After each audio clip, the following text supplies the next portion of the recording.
حضرت انس بن مالک رضی اللہ عنہ بیان کرتے ہیں کہ ایک شخص نے نبی اکرم صلی اللہ علیہ وآلہ وسلم کی خدمت میں حافظے کی خرابی کی شکایت کی تو نبی اکرم صلی اللہ علیہ وآلہ وسلم نے ارشاد فرمایا، تم اپنے دائیں ہاتھ کے ذریعے مدد حاصل کرو، یعنی بات کو نوٹ کر لیا کرو۔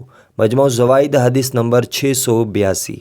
حضرت ابو ہریرہ رضی اللہ عنہ بیان کرتے ہیں کہ نبی اکرم صلی اللہ علیہ وآلہ وسلم کا یہ معمول تھا کہ آپ صلی اللہ علیہ وآلہ وسلم پیشاب کرنے کے لیے جگہ مخصوص کرتے تھے، جس طرح آپ پڑاؤ کرنے کے لیے جگہ مخصوص کرتے تھے۔ مجموع الزوائد حدیث نمبر 996۔ حضرت عبداللہ بن عمر رضی اللہ عنہ بیان کرتے ہیں کہ نبی اکرم صلی اللہ علیہ وآلہ وسلم نے اس بات سے منع کیا ہے کہ آدمی پھلدار درخت کے نیچے قضائے حاجت کرے۔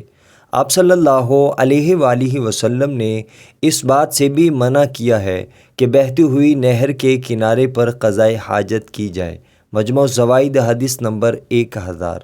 حضرت عبداللہ بن عباس رضی اللہ عنہ بیان کرتے ہیں کہ میں نے نبی اکرم صلی اللہ علیہ وآلہ وسلم کو یہ فرماتے ہوئے سنا ہے کہ لعنت کا باعث بننے والی 3 جگہوں سے بچ کے رہو۔ عرض کی گئی، یا رسول اللہ صلی اللہ علیہ وآلہ وسلم، لعنت کا باعث بننے والی جگہ سے مراد کیا ہے؟ نبی اکرم صلی اللہ علیہ وآلہ وسلم نے ارشاد فرمایا، جس سائے میں بیٹھا جاتا ہے اس جگہ تم میں سے کوئی ایک بیٹھ کر قضائے حاجت کرے، یا راستے میں کرے یا پانی پھوٹنے کی جگہ پر کرے۔ مجموع الزوائد حدیث نمبر 997۔